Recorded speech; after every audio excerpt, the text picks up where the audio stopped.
Para apresentar o próximo palestrante, eu gostaria de dizer que, quando eu conheci o Instituto Mises, o primeiro podcast que eu ouvi foi do Bira. E eu me encantei com o podcast, me encantei muito quando ele falou da alegria dele quando ele conheceu a ação humana. E a satisfação dele ao conhecer a ação humana parecia a minha quando eu conheci Hayek. Então, me identifiquei muito com... Parece aquele novo mundo, aquele brilho nos olhos. E o professor Bira, naquele podcast, ele é muito feliz porque ele externa com muita propriedade tudo o que a escola austríaca e principalmente a obra de Mises representa na vida dele. Conversando com o Bira, eu tenho sempre a impressão de que eu gostaria de ter um avô ou um pai como ele, né? Porque é de uma sabedoria e de um carinho singular podermos frequentar e ter acesso a uma pessoa tão ímpar como esta. Professor Ubiratã é economista, diretor acadêmico do IMB e professor associado da Universidade do Estado do Rio de Janeiro, na UERJ. Professor Ubiratã.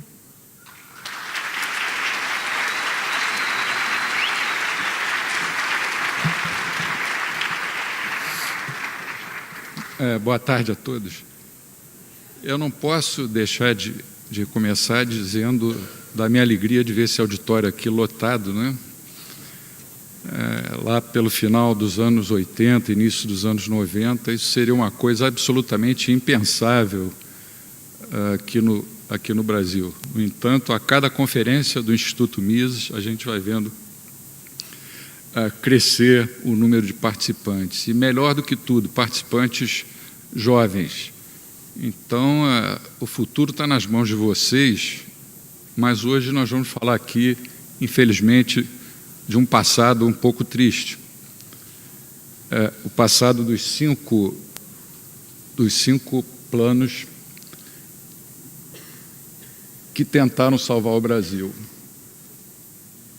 Aquela frase do slide anterior do Roberto Campos é curioso que ela foi escrita por um ex-ministro do Planejamento, né?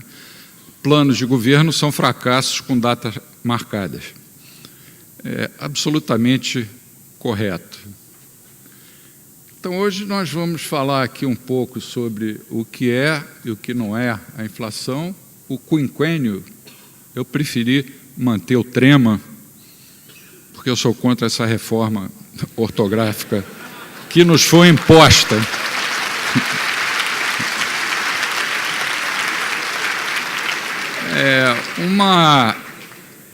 Um fachozinho de luz, que foi o Plano Real, fachozinho, não chegou a ser um facho, não. A nova matriz, ou poderia ser chamada a velha estultice, estultice é sinônimo de burrice, né? E agora, o que a gente vai fazer?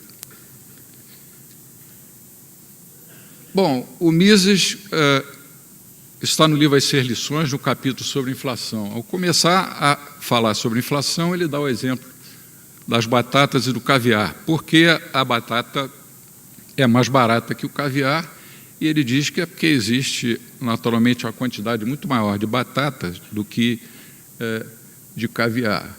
E assim acontece quando existe uma quantidade de moeda e de crédito na economia muito superior comparativamente às quantidades de todos os bens e serviços que são produzidos. A inflação nada mais é do que a emissão de moeda sem o devido lastro em poupança real. Então, na concepção austríaca, o que é a inflação? Inflação é a emissão de moeda, ponto. Para a maioria dos economistas, a inflação não é bem isso. A inflação é um aumento contínuo e generalizado no nível geral de preços. Para a maioria dos economistas, a inflação é quanto o termômetro está marcando. O sujeito está com 38 graus de febre, então a inflação é 38 graus, vamos dizer assim. Para os austríacos, nós vamos mais longe. Por que esse cara está com 38 graus de febre? Porque ele tomou um vento gelado nas costas na semana passada. Então, hoje, ele pegou uma gripe que levou à febre. A emissão de moeda é o vento gelado, e os 38 graus que o termômetro marca são os aumentos de preços, que comumente todos chamam de inflação, mas isso não é inflação. Ou, se quiser, pode chamar, mas inflação de preços. É puramente e simplesmente uma manifestação nos preços de tudo que aconteceu. Como existe muita batata em relação a caviar, o preço relativo do caviar em relação à batata, né, é sempre favorável ao caviar. Como existe uma quantidade de moeda maior do que a que deveria existir, todos os bens e serviços, ao serem trocados por moeda, vão perder. Você vai precisar de cada vez mais unidades monetárias para comprar as mesmas quantidades. E a moeda, então, na concepção da escola austríaca, é simplesmente o meio de troca. O meio de troca. Governos são como famílias, são como empresas. Quando uma família ou uma empresa gasta acima do que deve, acima do que pode, ela vai recorrer, ela só vai ter as seguintes fontes para se financiar, para recorrer. Cortar as suas despesas, tanto a família como a empresa, tentar aumentar a sua receita, ou pegar dinheiro emprestado. Governos, além dessas três alternativas, aumentar a tributação, cortar gastos e tomar empréstimos no Brasil ou no exterior, eles têm uma quarta alternativa, que é simplesmente a liberdade para emitir a quantidade de moeda que eles desejarem. Isso torna os governos diferentes das pessoas e empresas que são quem faz as economias funcionarem no mundo real, né? Não existe milagre. Se um governo gasta mais do que arrecada, ou ele vai ter que tributar mais, ou vai ter que cortar os gastos, o que com aquele nosso belíssimo Congresso é uma tarefa impossível, né? Já estão destruindo até a reforma trabalhista, para não falar na descaracterização da reforma da Previdência. Ou ele vai se endividar, a dívida interna aí tendendo até 1919 a mais de 80% do PIB, ou vai emitir moeda, ou seja, ou vai inflacionar. A teoria austríaca dos ciclos econômicos, a Tassi, de uma forma bastante resumida, ela diz o seguinte: a inflação é um fenômeno monetário, claro, só tem uma causa, a inflação, que é a emissão de moeda, que, aliás, para nós austríacos, é a própria inflação. Ao injetar moeda e crédito na economia, sem que tenha havido um aumento na disposição da população e das empresas de pouparem, o governo estimula no início um período de boom, né, em que aumentam as vendas, consequentemente as compras, as taxas de juros diminuem pela injeção de moeda e crédito, e essa diminuição na taxa de juros estimula investimentos tanto nas indústrias de bens de capital, que são as indústrias mais chegadas ao longo prazo, quanto nas indústrias de bens de consumo. Mas ele estimula muito mais as indústrias de bens de capital, porque os prazos são maiores.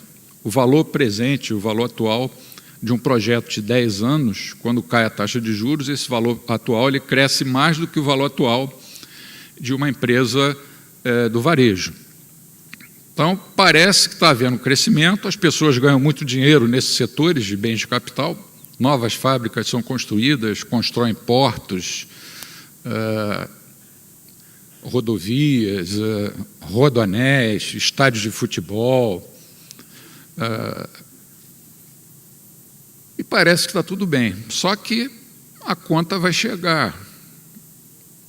A economia vai ter que sair do restaurante, mas antes tem que chamar o garçom e dizer, traz a conta. A conta vem como? Muitas rendas foram geradas nessas indústrias que cresceram, as indústrias de bens de capital. E o que elas vão fazer com essas rendas? O que a gente faz com o dinheiro? Ninguém queima dinheiro, a gente gasta. Por que eu afirmo que a gente gasta e não que a gente poupa? Porque o governo emitiu moeda sem que tenha havido um aumento na disposição de poupar. A vontade de consumir em relação à vontade de poupar não mudou, é a mesma. Aí as pessoas vão comprar bens de consumo, você começa a ter um aumento dos preços de bens de consumo, uma pressão maior por crédito, porque está todo mundo vendendo mais, então começa a querer investir, e esse aumento, essa pressão por crédito vai se refletir no aumento na taxa de juros. Esse aumento da taxa de juros vai prejudicar aquelas indústrias que cresceram no início, e aí você vai ter inflação, já agora manifestada no termômetro, e, como consequência, desemprego. Então, o desemprego não deve ser cotejado com a inflação, quer dizer, você tem que escolher entre inflação e desemprego, como a teoria econômica convencional, especialmente a keynesiana, sempre sugeriu. O governo tem que escolher um pouquinho menos de inflação, aceitar um pouco mais de desemprego, ou o contrário. Nada disso, como o Hayek escreveu brilhantemente, você não pode escolher entre comer demais e ter indigestão. Quem come demais, muito mais do que devia, vai passar mal, vai ter indigestão. Então, o governo que emitiu moeda, que inflacionou, vai levar uma consequência inevitável, que não vai ser imediata, mas que depois de algum tempo sempre vai se manifestar, sempre se manifestou historicamente e vai continuar sendo assim, porque as leis econômicas são simples. Essa consequência se chama desemprego. Então, não há escolha entre inflação e desemprego. O desemprego é uma consequência da inflação. Tudo ao contrário do que a mídia, do que os economistas da mainstream afirmam. Essa é a concepção austríaca. Então, só há um jeito de vencer a inflação. Se a inflação é emissão de moeda, para de emitir moeda. O Mises cansava de repetir que qualquer quantidade de moeda poderia funcionar bem, que os governos não deveriam alterar a quantidade de moeda na economia. Simplesmente, por exemplo, se você hoje compra um carro por R$70 mil, daqui a 50 anos o preço desse carro poderia ser R$20 mil. Não há necessidade de emitir moeda. Só que, pelo final dos anos 80, o Brasil pegou uma doença que resultou em 5 planos, 5 pacotes, 5 fracassos. Sempre houve pessoas dizendo que essas teorias importadas do hemisfério norte não se aplicam aqui no hemisfério sul. Nós temos que descobrir uma teoria para explicar a inflação na América do Sul e no Brasil. E aí houve várias explicações, algumas ridículas, como, por exemplo, a daquele senhor ali que está na terceira linha, que eu nem falo o nome dele. Ele dizia que a inflação era causada, ele dizia naquela época, que a inflação era causada pelo conflito entre capital e trabalho. Mamma mia, tem capital e trabalho em todos os países do mundo, por que, Katsu, que só vai ter inflação no Brasil? Quer dizer, 15 segundos, você pensar 15 segundos, acaba com essa teoria. Outros diziam que a inflação era provocada pelas multinacionais. Pô, você tem, mais uma vez, você tem multinacionais no mundo inteiro. Porra, que país azarado era o Brasil, elas vinham fazer inflação aqui. Não é? E surgiu inicialmente na PUC do Rio de Janeiro, um grupo de economistas, todos eles conhecidos. Eu fui até aluno de um deles, o Chico Lopes, na Fundação Getúlio Vargas, criaram a hipótese da inflação inercial. Quer dizer, havia uma inércia na inflação, então os preços eram reajustados em maio porque tinham subido em abril, eram reajustados em abril porque tinham sido reajustados em março, eram reajustados em março porque tinham sido reajustados em fevereiro. E aí, se você regredir no tempo, você vai parar em 22 de abril de 1500. Foi quando Cabral chegou aqui. Em algum ponto do tempo, algum governo, algum imperador ou algum governador geral do Brasil, vice-rei, emitiu mais moeda do que tinha que ter emitido, senão não ia ter inflação. A inércia é consequência e não causa da inflação. É verdade que ela realimentava a inflação, mas nunca foi causa de inflação. Mas aqueles 5 planos ali se basearam na inflação inercial.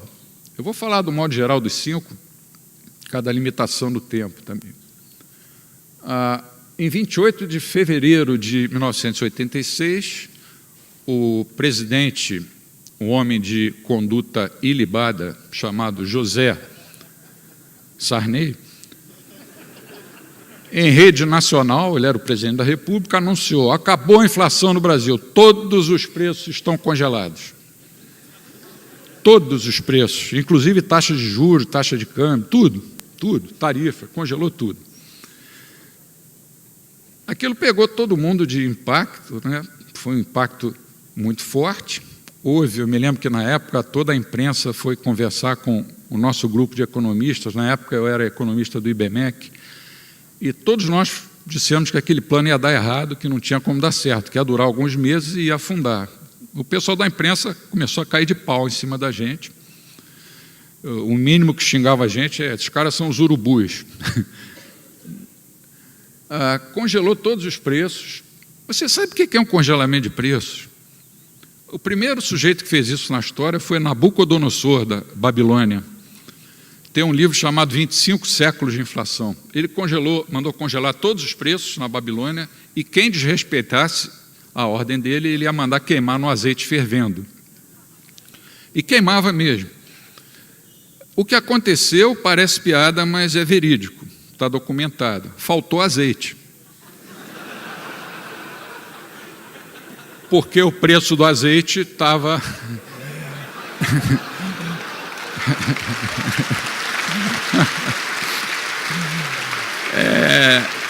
Parece piada, mas não é, né? O preço do azeite estava muito abaixo do que devia estar. E aí nós tivemos a época famosa dos fiscais do Sarney. Fiscais do Sarney. Qualquer um de nós podia prender um gerente de supermercado, se achasse que o preço que ele estava cobrando era acima do preço tabelado. Teve um cara lá em Curitiba que ficou famoso, que prendeu um gerente de supermercado.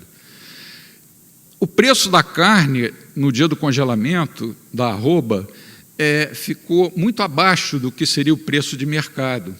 O resultado é que faltou carne. Então, nós tivemos um episódio curiosíssimo. Colocaram a Polícia Federal, que na época era comandada pelo delegado Romeu Tuma, depois foi senador, para, com seus aviões, procurar bois nos pastos. Agora, você imagina a situação de um boi. Ele olha para o céu, vê os aviões da polícia, ele cutuca o outro boi que está lá do lado dele e diz assim: olha os homens, meu irmão,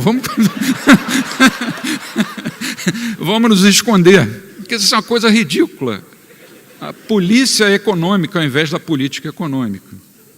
Esse plano durou até as eleições daquele ano. O PMDB, se não me engano, fez 22 ou 23 governadores, que era o partido do Sarney, e depois afundou.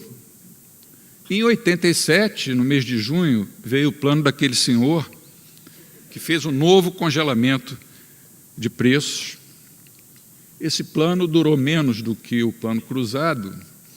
A inflação subiu bastante, depois vai aparecer uns gráficos aí. Aí, em janeiro de 89, o ministro da Fazenda era Maílson da Nóbrega, que hoje posa como liberal, mas que fez um congelamento de preço. O congelamento de preços deve ser considerado um crime e punido com a forca em praça pública. Um economista que defende o congelamento de preços, me desculpe, esse cara não é um economista. É um analfabeto em economia, completo. Por mais doutorados que ele tem e pós-doutorados. O Maílson fez um novo congelamento em janeiro de 89, ele durou menos do que o anterior. Aí vieram as eleições, o Collor assume com um discurso liberal, uma beleza o discurso de posse dele, que foi redigido pelo Melchior, né, José Guilherme Melchior. No dia seguinte, ele vai e faz tudo ao contrário. Além de congelar novamente todos os preços, ele e a sua ministra, aquela senhora, cujo nome eu também não me recuso a pronunciar, eles sequestraram simplesmente por 18 meses 80% de todos os ativos financeiros da economia. Muitas pessoas morreram do coração, passaram as suas vidas poupando, e o governo vem e tira. Se você tivesse dinheiro no banco, até 50 mil, nem me lembro a moeda qual era, cruzado novo, se tivesse até 50 mil cruzados novos, eles não mexiam. Acima de 50 mil, eles tiravam e começavam a devolver só 18 meses depois, pensando que estavam combatendo a inflação. Pô, não é isso, mais uma vez, Cássio, não é isso. A inflação não é você tirar a moeda que está circulando, é você parar de emitir moeda. Depois, em 91, em maio, nós tivemos... E cada plano desse durava menos do que o anterior, porque as pessoas vão se acostumando, reagindo. No último deles, eu me lembro perfeitamente, em maio de 91, eu estava aqui em São Paulo, na pizzaria ali na Doc Lobo, Marguerita, que eu ia sempre naquela época. E o gerente estava remarcando os preços. Aí apareceu na televisão, na hora do jornal, aquela senhora, a ministra do Collor, dizendo que os preços estavam congelados. O Rosinha, que era o nome dele, simplesmente continuou a remarcar os preços. Eu falei, pô, ele está congelando os preços. Ele fez assim, Quer dizer, esse cara mostrou que sabia mais economia do que toda a equipe econômica do governo.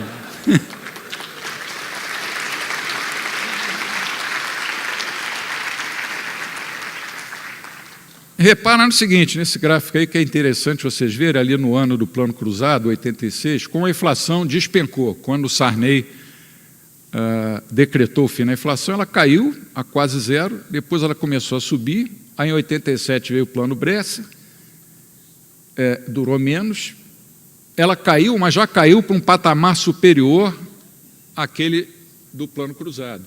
E assim foi acontecendo sucessivamente. Então, a inflação não obedece aos desejos dos burocratas. Ali é comparativo da inflação brasileira, da hiperinflação brasileira, azul, com a inflação mundial naquele período. Nós vivemos um período dramático. Só não passamos por uma hiperinflação aberta, porque tínhamos o mecanismo da indexação. Mas nós tivemos uma hiperinflação. E ali mostra que o PIB também é rebelde em relação às ordens dos burocratas. Nenhuma economia cresce aquilo que o governo quer que ela cresça. Ela cresce o que ela pode crescer. E o que determina se ela vai crescer ou não pode ser resumido numa palavra: liberdade de escolha.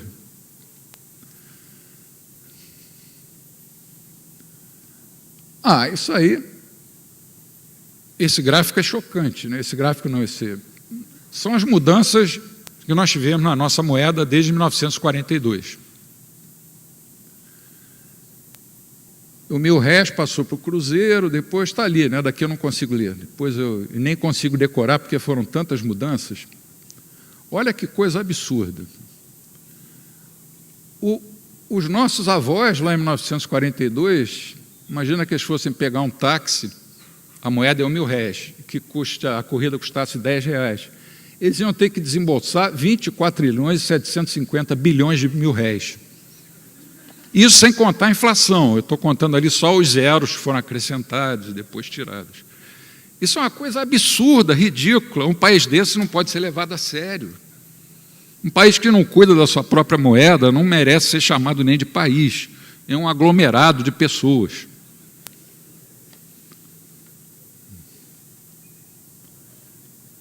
Aí veio o Plano Real, em 94. O que está escrito na primeira linha?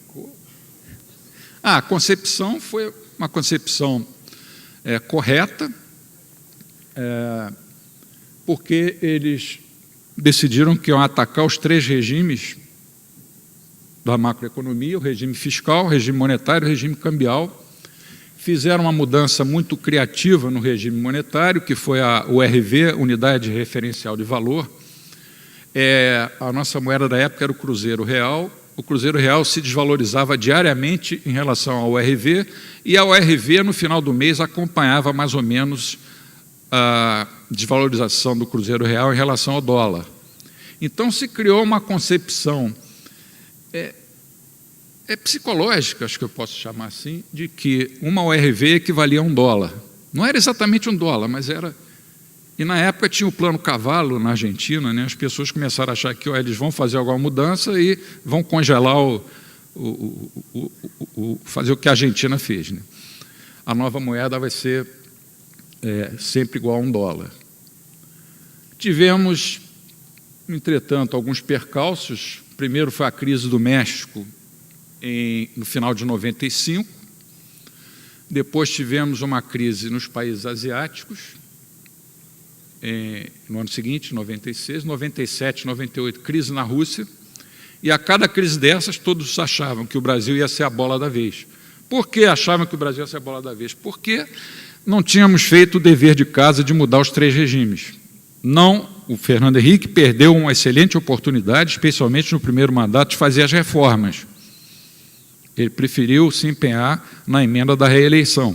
Ele poderia ter feito todas as reformas, todas as privatizações, inclusive da Petrobras, dos Correios, dessas estrovengas todas. Não fez. E aí, no Banco Central, tinha um sujeito muito competente, que é o nosso amigo Gustavo Franco, né? Aí ele mudou a concepção. No plano real, o câmbio passou a ser flutuante.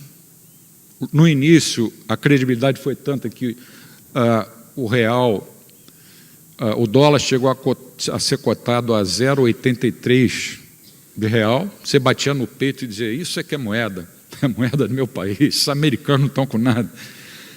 Mas aí, com aqueles percalços todos, no México, na Ásia, na Rússia, a nossa moeda começou a se desvalorizar, e aí o Gustavo Franco criou, em junho de 95, esse sistema vigorou até janeiro de 2009, sistema de bandas cambiais, e que dentro das bandas o câmbio flutuava, e quando ele ultrapassava o teto ou o piso, o Banco Central fazia lá a intervenção. E a partir de 2009, já na gestão do Armínio Fraga, o câmbio passou a ser flutuante, a partir de março.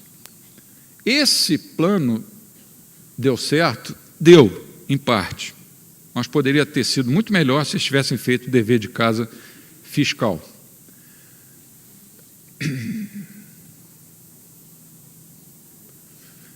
Aí veio a nova matriz. Quer dizer, na verdade, o título da palestra é os 5 planos que tentaram salvar o Brasil. Eu ampliei para 7, né, para a gente vir até os dias de hoje, para finalizar. Quer dizer, quando assumiu aquela turma da ex-presidenta,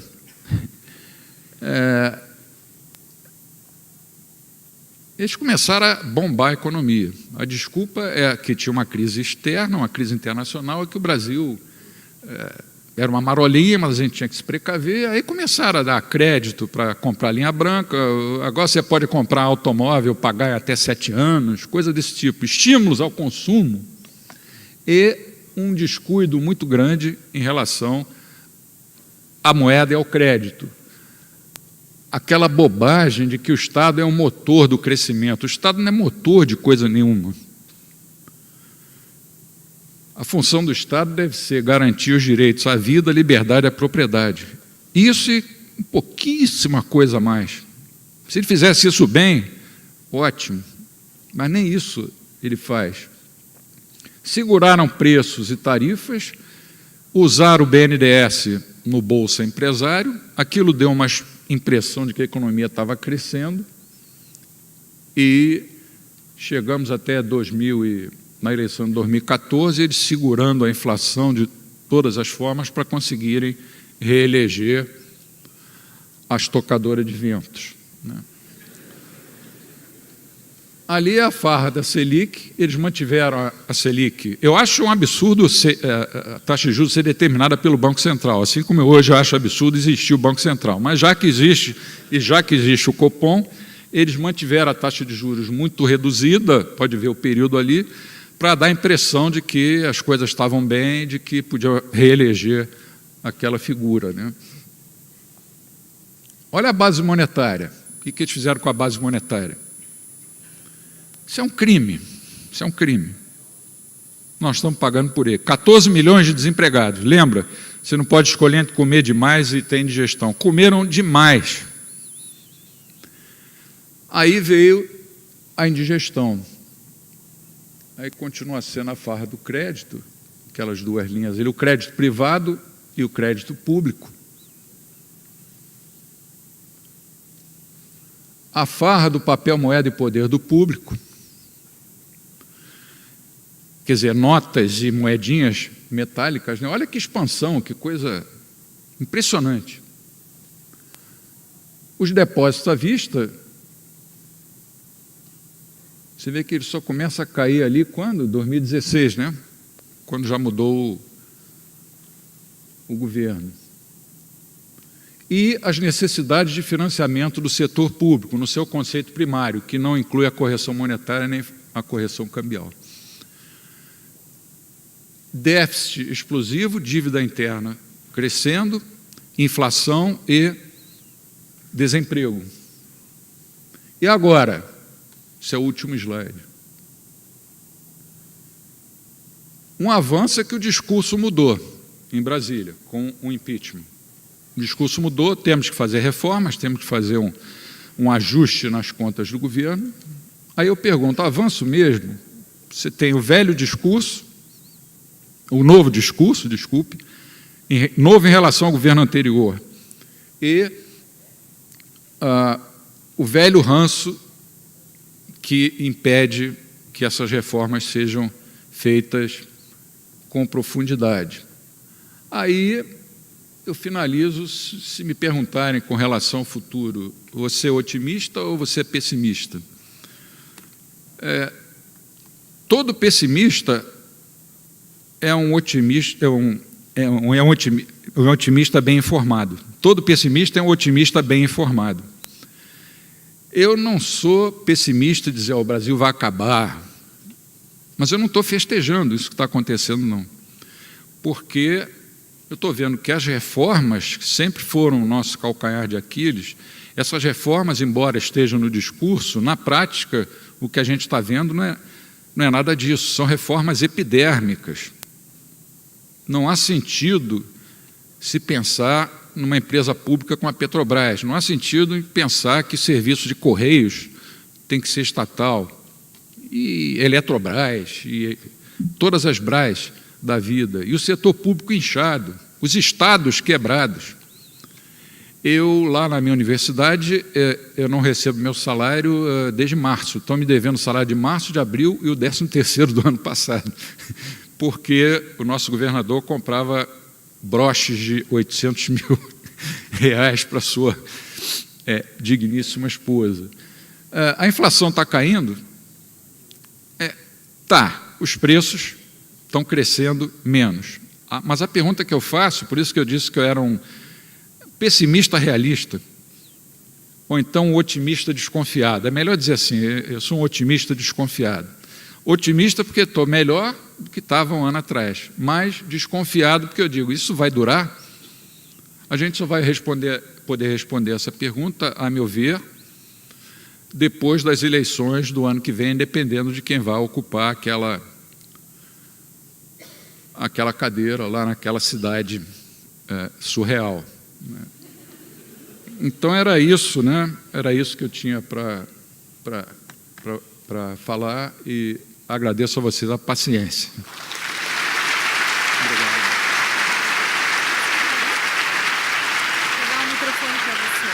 Bom, professor Ubiratã, muito obrigada pela excelente palestra, sempre um prazer ouvi-lo. E foram algumas perguntas, e aqui eu separei aqui, porque também a gente não tem mais tempo, a gente está se encaminhando para o último painel. É uma pergunta nesse sentido. Já que o governo brasileiro é totalmente incompetente para gerir a sua própria moeda, o que aconteceria se simplesmente adotássemos o dólar como moeda oficial? Seria o mesmo desastre que aconteceu na Argentina. E olha que a Argentina sempre foi um país onde o dólar era muito mais usado, né, do que aqui no Brasil. A ideia deles foi no plano cavalo, né? Não me lembro exatamente o ano do plano, 91, por aí. No início foi um sucesso, os argentinos achando que a moeda deles podia ser equiparada ao dólar. Os capitais argentinos que tinham fugido para o exterior nos últimos 50 anos começaram a voltar, mas aí se percebeu o seguinte, que aquilo era uma coisa artificial, que a economia real não tinha mudado na Argentina e começou a surgir uma expectativa de que o dólar ia se desvalorizar. A moeda argentina, o austral, né, iria se desvalorizar. Se o Brasil tivesse adotado esse caminho, muitas pessoas na época do real achavam até que eles poderiam ter feito isso, eu sempre fui contrário. Não iria acontecer nada de diferente em relação ao que aconteceu na Argentina. Quer dizer, a saída não é dolarizar. E ao dolarizar, você está simplesmente dizendo o seguinte, você está renunciando à sua própria política monetária. Eu sou contra, tá? Política monetária, política fiscal, política cambial, por mim não tinha que existir nada disso, mas já que existe, você está renunciando à sua própria política monetária, que passa a ser, por definição, a política monetária do Fed, a política monetária dos Estados Unidos. Não daria certo uma medida desse tipo.